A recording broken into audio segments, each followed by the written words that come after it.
Assalamualaikum warahmatullahi wabarakatuh. Puji syukur kehadirat Allah Subhanahu wa taala yang telah melimpahkan hadir nikmat dan karunia-Nya kepada kita bersama. Selanjutnya, selawat berserta salam tidak lupa kita sampaikan kepada Nabi Muhammad SAW. Alaihi Wasallam. Allahumma sholli ala Muhammad wa ala ali Muhammad. Yang saya hormati, dosen pengampu mata kuliah Administrasi Pendidikan Bapak Hanif Al-Qadri, MPD. Baiklah, untuk masyarakat waktu, izinkan saya menyampaikan suatu materi tentang konsep dasar administrasi pendidikan. Sebenarnya apa sih konsep dasar dalam administrasi pendidikan?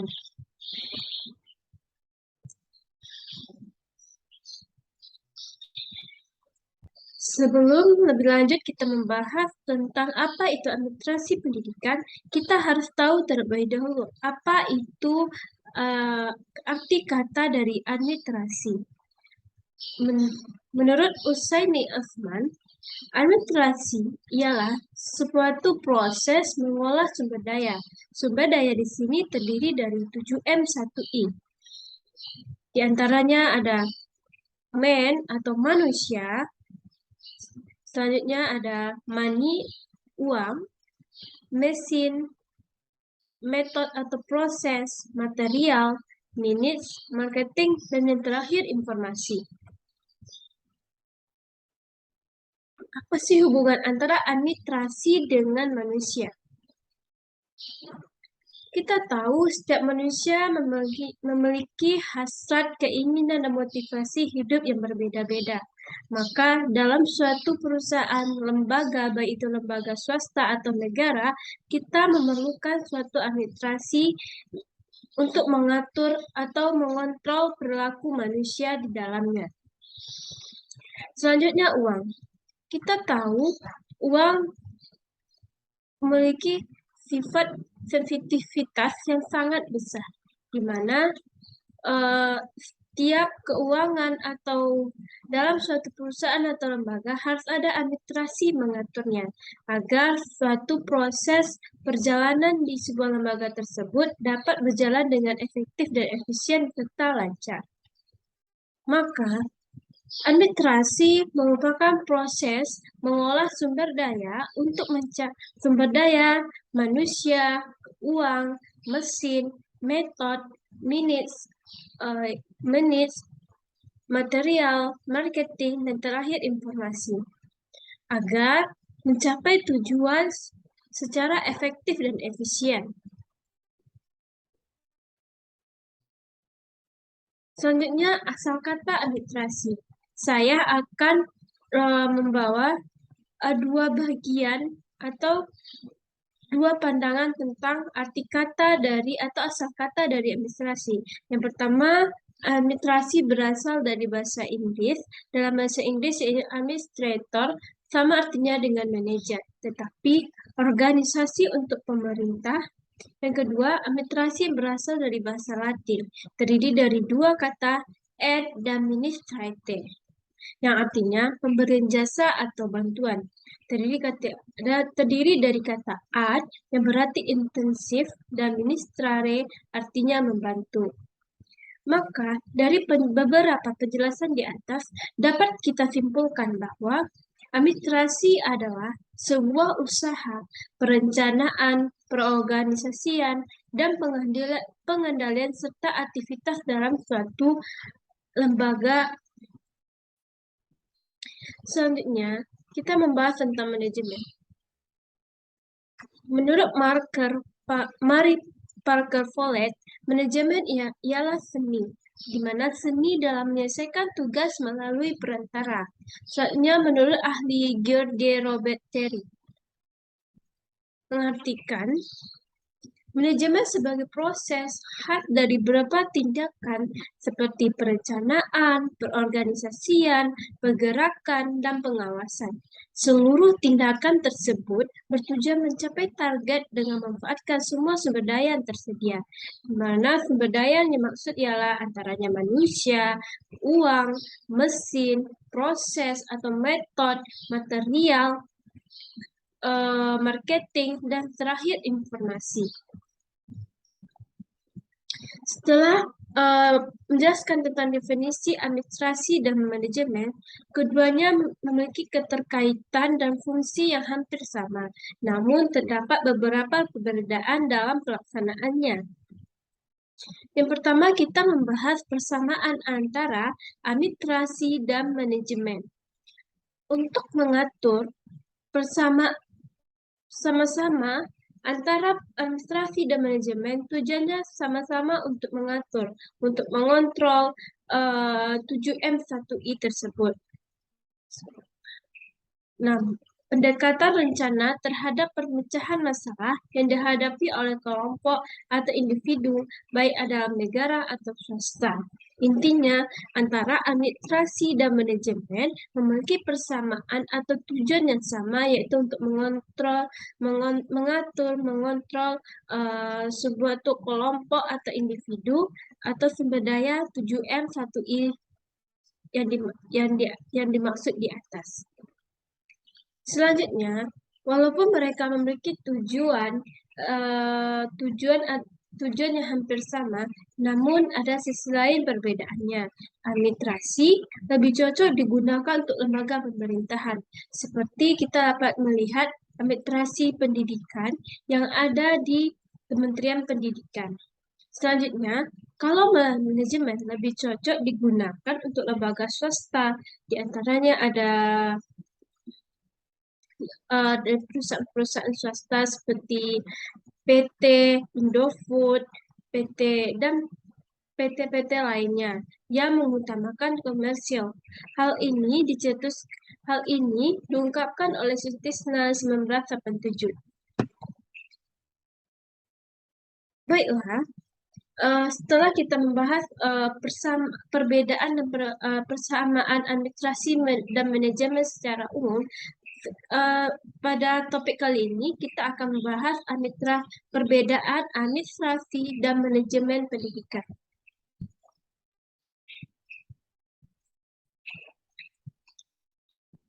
Terdapat suatu hal yang sangat kontras antara administrasi pendidikan dengan manajemen pendidikan.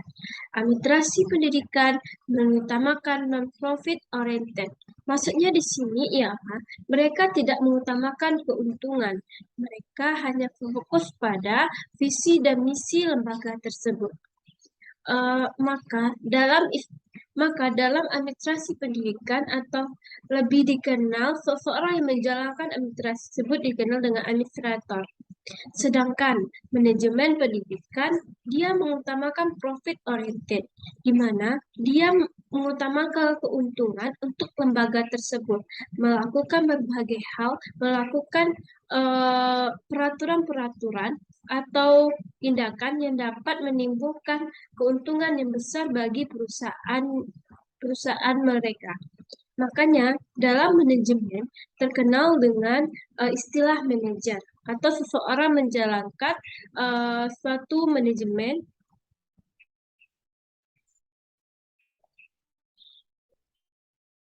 Baiklah, dalam administrasi dan manajemen dipimpin oleh seorang bos atau pemimpin. Namun, kedua hal tersebut memiliki karakter yang berbeda dalam menjalankan tugasnya. Pertama, kita membahas tentang bos. Bos memiliki karakter yang suka memerintah, ingin berkuasa, menciptakan rasa takut. Berkata saya dalam kesehariannya terhadap bawahannya, suka menyalahkan, dan tahu caranya menggunakan orang. Selanjutnya, pemimpin. Antara bos sama pemimpin memiliki karakter yang sangat kontras, di mana mereka dalam menjalankan tugasnya lebih bersifat melatih, memiliki niat yang baik terhadap perusahaan tersebut, menciptakan kebanggaan, berkata kita dalam menjalankan tugasnya atau dalam berbicara kepada bawahannya. Dan mereka lebih bisa memecahkan suatu masalah dalam lembaga tersebut. Makanya, dua hal ini antara bos dan pemimpin sama-sama memiliki tugas yang sama untuk memimpin suatu lembaga. Namun dalam menjalankannya, mereka memiliki visi misi yang berbeda, di mana bos lebih cenderung memikirkan keinginan ia sendiri, mengutamakan keuntungan sendiri, namun tanpa memperhatikan bawahannya. Yang penting keinginan tersebut ia capai bagaimanapun caranya. Dan seorang pemimpin memiliki kewibawaan yang lebih baik dari bos. Mereka memiliki visi dan misi yang sama dengan bawahannya. Dan dia bersifat lebih mengayomi dari bos. Serta dalam apabila bawahannya melakukan kesalahan, dia menganggap itu juga kesalahan mereka karena bawahannya adalah tanggung jawabnya. Selanjutnya, setelah kita membahas tentang definisi dari administrasi, maka kita harus tahu tujuan dan manfaat dari administrasi pendidikan. Yang pertama, ada 4 hal. Yang pertama ada efektivitas produksi, efisiensi, kemampuan menyesuaikan diri, kepuasan kerja. Dari keempat hal tersebut, kita tahu tujuan dan manfaat dari administrasi pendidikan sangatlah besar dalam suatu lembaga tersebut, di mana sesuatu lembaga yang memiliki administrasi pendidikan yang jelas, maka mereka akan mudah menyapai visi dan misi dari lembaga tersebut. Keempat tujuan tersebut digunakan sebagai kriteria menentukan keberhasilan dalam penyelenggaraan sekolah. Contohnya, sekolah berfungsi untuk mencapai efektivitas produksi, yaitu seseorang yang lulusan dari sekolah tersebut akan lebih mudah mencapai cita-citanya atau mencapai pendidikan yang ia inginkan setelah tamat dari situ sesuai dengan tuntutan kurikulum. Maka administrasi pendidikan memiliki tujuan dan manfaat yang besar bagi para warga, bagi lembaga tersebut. Selanjutnya, kita akan bahas tentang ruang lingkup dari fungsi manajemen pendidikan. Ada 3 hal. Yang pertama ada perencanaan visi misi lembaga tersebut, negara, manusia. Dan yang terpenting, ruang lingkup fungsi manajemen pendidikan terdiri meliputi 7M+1I, money, man, mesin, method, marketing, minis, dan yang terakhir informasi.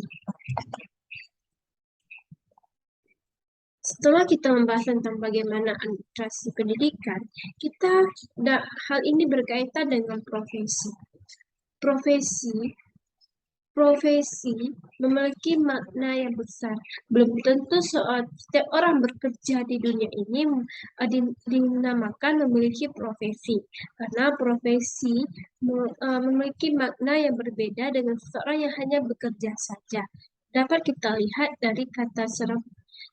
lihat dari definisinya, yakni profesi berasal dari kata serapan bahasa Belanda, yaitu profesi, yang dalam bahasa Indonesia ini bermakna janji untuk memenuhi kewajiban melakukan suatu tugas khusus secara tetap permanen. Selanjutnya, profesi sebagai pekerjaan yang membutuhkan pelatihan dan penguasaan terhadap suatu pengetahuan khusus. Maka, seorang yang dikatakan memiliki profesi dalam menjalankan suatu pekerjaan, dia harus memiliki pelatihan, dia harus punya skill, penguasaan terhadap pekerjaan yang dia lakukan melalui pendidikan sebelum dia lewati. Makanya, profesi adalah bidang pekerjaan yang dilandasi dengan pendidikan keahlian seperti keterampilan dan kejuruan tertentu. Selanjutnya, ciri-ciri profesi. Sebagaimana yang saya maksud di atas, setiap orang pekerja belum tentu dikatakan memiliki profesi. Ada beberapa kriteria yang harus dia penuhi agar dia memiliki suatu profesi.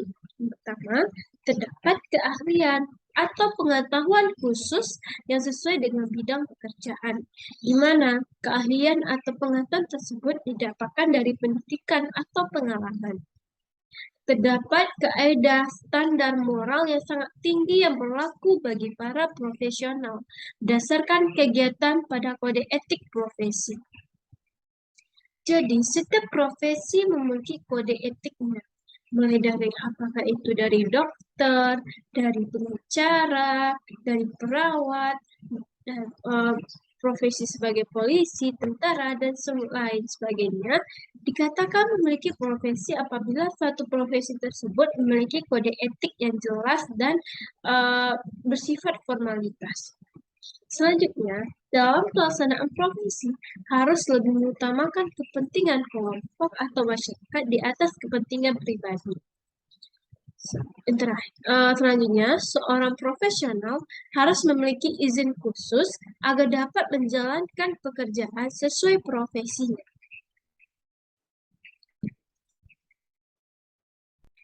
Makanya, setiap orang menjalankan tugas atau pekerjaan terhadap suatu profesi, dia harus memiliki latar belakang yang jelas. Entah itu dari ijazahnya yang jelas, atau pengalamannya yang sudah mumpuni, atau surat izin dalam menjalankan profesi tersebut. Selanjutnya, yang terakhir, pada umumnya, seorang profesional merupakan anggota suatu organisasi profesi di bidang tertentu. Misalnya saja kita dapat melihat contoh yang dekat, yaitu dokter. Dokter Indonesia memiliki persatuan organisasi yang dinamakan dengan IDI. Indonesia, Dokter Seluruh Indonesia disingkat dengan IDI. Maka apabila seseorang yang mengatakan dirinya sebagai dokter, namun dia tidak bergabung dengan organisasi IDI tersebut, nah, dapat dipertanyakan apakah profesi yang dijalankan itu sudah benar atau belum. Selanjutnya, apabila kita membahas tentang profesi, maka akan muncul beberapa istilah dalam hal tersebut. Yang pertama ada profesional, yang kedua profesionalisme. Antara profesional dan profesionalisme memiliki makna yang berbeda, namun walaupun asal katanya yang sama. Profesional lebih ditujukan kepada seseorang, seseorang yang menawarkan jasa atau layanan sesuai protokol dan peraturan dalam bidang yang dijalaninya. Profesional akan menerima upah atau jasa yang digelutinya. Yang terakhir, profesionalisme. Profesionalisme ini lebih ditujukan kepada sifat atau kemampuan, kemahiran, cara pelaksanaan sesuatu, dan lain-lain sebagaimana yang sewajarnya terhadap pada atau dilakukan oleh seseorang yang profesional. Maka seseorang yang memiliki profesi, dia harus bersifat profesionalisme agar dikatakan orang tersebut profesional dalam menjalankan tugas atau pekerjaan. Maka jadi hanya itu yang dapat saya sampaikan pada kesempatan kali ini. Mohon maaf atas segala kekurangan. Saya sudahi dengan wabillahi taufiq wal hidayah. Assalamualaikum warahmatullahi wabarakatuh. Dah.